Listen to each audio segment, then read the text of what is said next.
Good morning, students. Now the next most important topic is integration. है ना, integration को find करने के लिए first we know the formula of the integration. तो डेरिवेटिव, जैसे ये derivative x power n upon n plus one का जो डेरिवेटिव होगा वो एक्स पावर एन होगा, है ना. तो इसका अपोजिट मतलब इसका जो इंटीग्रेशन होगा एक्स पावर एन का जो इंटीग्रेशन होगा वो ये होगा. ठीक है. तो एक्स पावर एन का integration x power n plus one upon n plus one plus c constant, ये आपने पढ़ा हुआ होगा, फिजिक्स में पढ़ लिया होगा. यहाँ पर derivative of x is equal to one, तो वन का जो वो होगा तो यहाँ पर कांस्टेंट का भी रोल होता है. हर एक में कांस्टेंट ऐड करेंगे. अगर आप कांस्टेंट ऐड नहीं करते हैं तो समझ लीजिए आपका क्वेश्चन रॉन्ग है. ठीक है. तो कांस्टेंट आपको ऐड करना ही करना पड़ेगा. इसी तरह से डिफरेंशिएशन ऑफ साइन एक्स का कॉस एक्स होता है, तो कॉस एक्स का जो इंटीग्रेशन होगा वो साइन एक्स होगा, कॉस एक्स का इंटीग्रेशन साइन एक्स होगा, माइनस कॉस एक्स का इंटीग्रेशन डिफरेंशिएशन साइन एक्स होता है. ठीक है.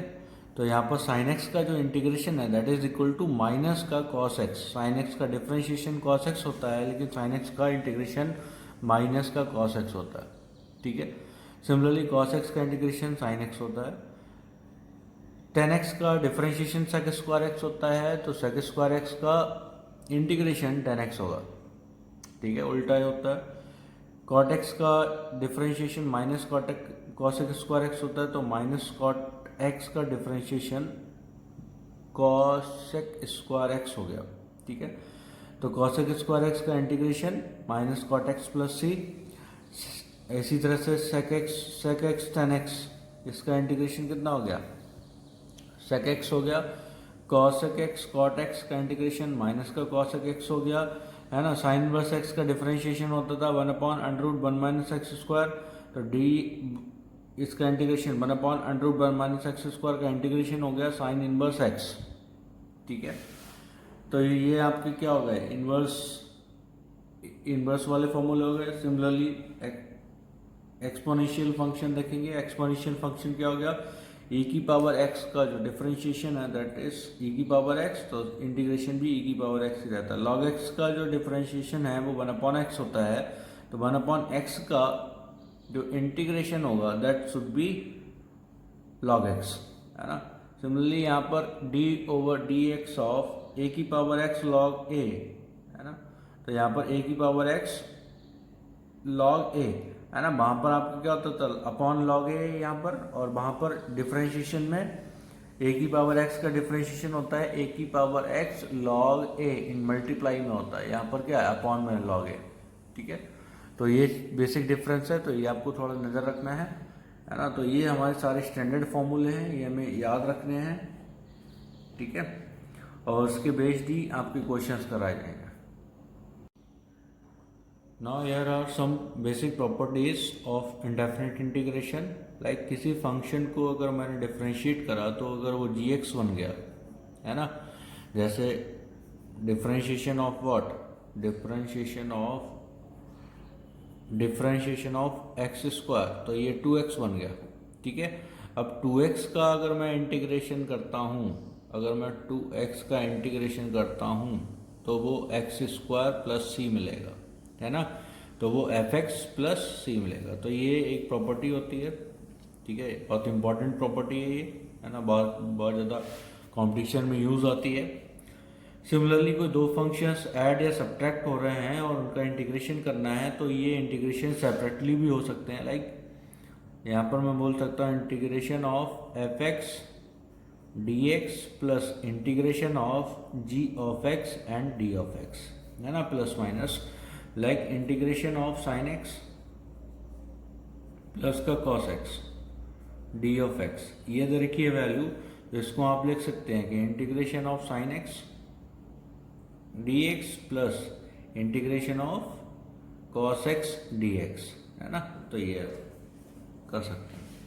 तो ऐसे यहाँ पर कोई के वैल्यू मल्टीप्लाई हो रखी है किसी फंक्शन में, है ना. तो इसे जैसे आप डिफरेंशिएशन में बाहर कॉमन ले लेते थे, इसको भी आप बाहर कॉमन ले लेंगे, तो वैल्यू बिकम्स के into integration of f x and d of x, है ना. इसको मैं बाहर लेके इंटीग्रेट कर सकता हूँ. लाइक मुझे इंटीग्रेशन करना है 5 x square and d of x का, तो मैं इसे ये भी लिख सकता हूँ कि 5 integration x square and d of x square का integration x cube 5 into x power n plus 1 मतलब 2 + 1 अपॉन 2 + 1। अभी फॉर्मूला बताया था एक्स पावर n का integration x power n plus 1 upon n plus 1 plus का c है ना, तो 5x³ अपॉन 3, तो ये वैल्यू हो जाएगी। तो इसी तरह से ये दे रखा है, तो इसमें दोनों प्रॉपर्टी लगेंगी, ये और ये दोनों प्रॉपर्टी लगेंगी सेकंड और थर्ड। कैसे कि इस पहली वैल्यू क्या हो जाएगा, integration this value total value into this, तो ये वैल्यू आपकी सेपरेटली इंटीग्रेशन कर सकते हैं k1 f1 of x dx plus integration k2 f2 of x d of x plus k3 f3 of x and d of x and similarly so on plus integration kn fn of x and d of x। तो जो k1 k2 k3 जो constant है इनको हम बाहर निकाल सकते हैं, है ना, तो k1 k2 k3 के कांस्टेंट को बाहर निकालें तो value becomes k1 integration f1 of x dx plus k2 constant बाहर निकाला, इसी तरह से f2 of x dx second function का प्लस दैट। इस तरह से हम क्या कर सकते हैं, इनको कैलकुलेट कर सकते हैं वैल्यूज को। ठीक है, तो ये बेसिक प्रॉपर्टीज थी of indefinite integration. Now we are coming on the questions. Now the question is we have to evaluate the integration of 1 plus x का whole square upon under root of x, है ना। तो integration में कोई आपका quotient rule नहीं होता है ना, तो आपको जो भी है स्टैंडर्ड फॉर्म में कन्वर्ट करना है इसी और फिर उसको इंटीग्रेट करना है, इसीलिए integration is tougher than the differentiation. Differentiation में क्वोशिएंट रूल, डिवीजन रूल, कोई भी वैल्यू को है उसमें चेन रूल लगा के हमने कर लिया, लेकिन इंटीग्रेशन में ऐसा कुछ नहीं होता है, आपको स्टैंडर्ड फॉर्मूले में कन्वर्ट करना ही पड़ेगा फंक्शन को। ठीक, तो जैसे अगर मैं बात करता हूँ इसको कन्वर्ट करने के लिए, तो कन्वर्ट करने के लिए क्या हो गया, 1 प्लस एक्स का होल स्क्वायर हो जाएगा 1 प्लस एक्स स्क्वायर प्लस का 2x upon under root of x and d of x. तो वैल्यू आपकी हो गई 1 upon under root x plus x square upon under root of x plus का 2x upon under root of x and d of x. ठीक है, तो पहली value आपकी क्या हो गई, इंटीग्रेशन एक्स की पावर माइनस का 1/2।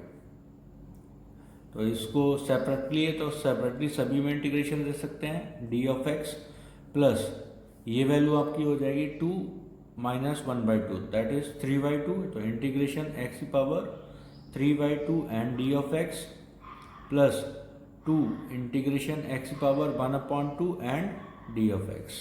ठीक है, तो ये आपका वैल्यू स्टैंडर्ड फॉर्म में एक्स पावर n, तो integration of x power n is equal to होता है n x power n plus 1 upon n plus 1। ठीक है, तो जो ये वैल्यू आपकी बन जाएगी that is equal to x power -1/2 plus का 1 अपॉन -1/2 प्लस का 1 प्लस ये वैल्यू बन गई आपका क्या, एक्स की पावर 3/2 प्लस का 1 अपॉन 3/2 प्लस का 1 प्लस 2 एक्स की पावर 1/2 प्लस का 1 अपॉन 1/2 प्लस का 1 प्लस कांस्टेंट।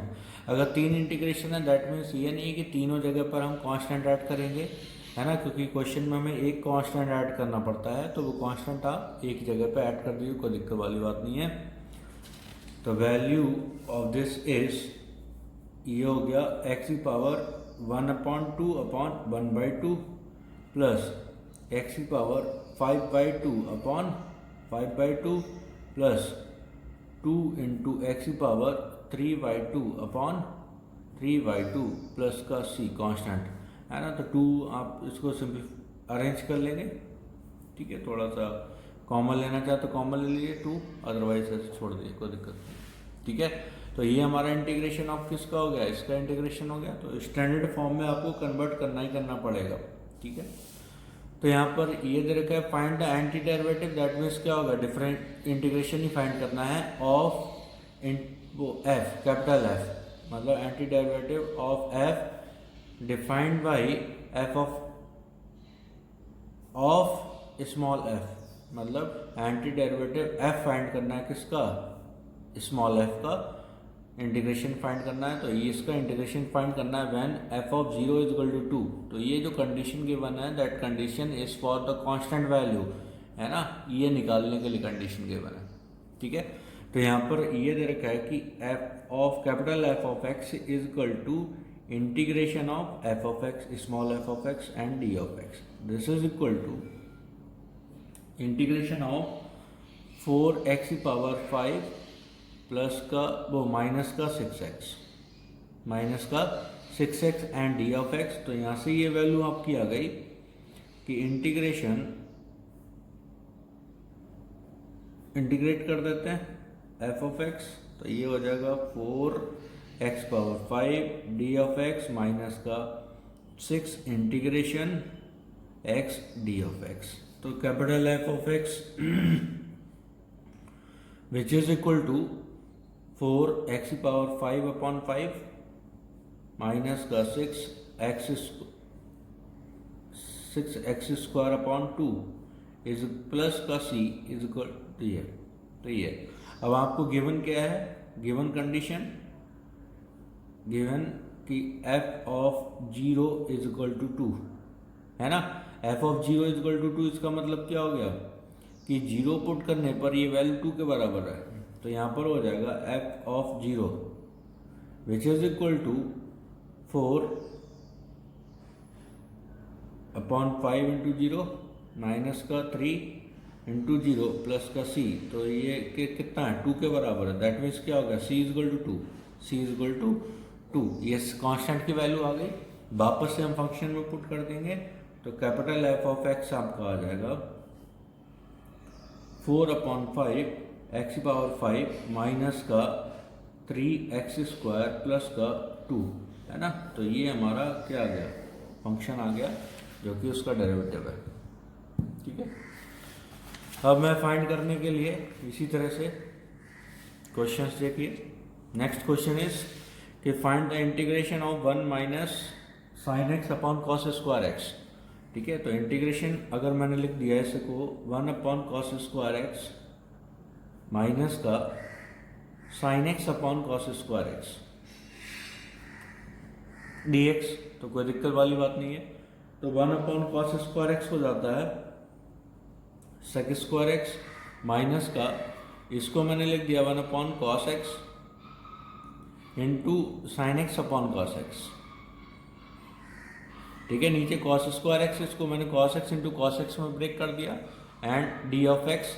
तो value becomes sec square x minus का this value is sec x and this value is tan x,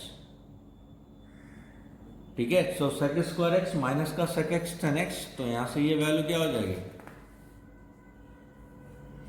ये वैल्यू आपकी हो गई tan एक्स कि sec स्क्वायर एक्स का इंटीग्रेशन tan एक्स होता है माइनस का, अब ये sec एक्स tan एक्स का इंटीग्रेशन sec एक्स होता है प्लस का कांस्टेंट।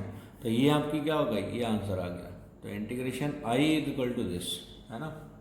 अगर ये वैल्यू i है इंटीग्रेशन, तो ये आपको क्या हो जाएगा, इसका इंटीग्रेशन, ठीक है। तो ये आपको ध्यान में रखना है कि कहाँ पर क्या इंटीग्रेशन है, इस तरह से बैलेंस कर लेना वैल्यू को।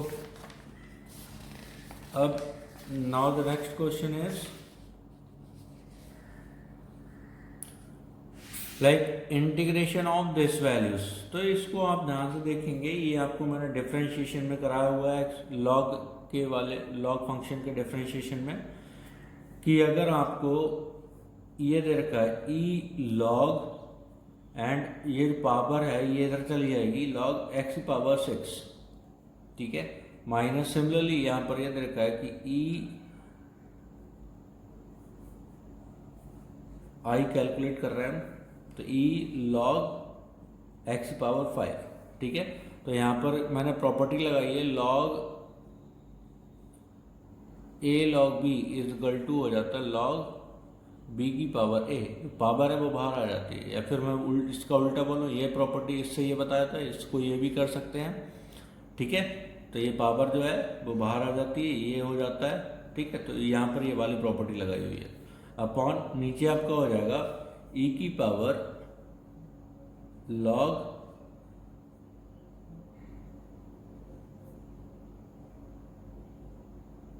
ई की power log x power 4 minus e की पावर लॉग एक्स क्यूब, है ना। Now we know the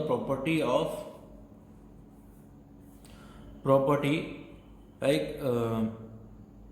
E and log के लिखा हुआ है, तो मैंने आपको बोला था अगर ई और लॉग लगा हुआ है तो ई और लॉग हट जाएगा, तो जो वैल्यू होगी दैट बिकम्स के, है ना।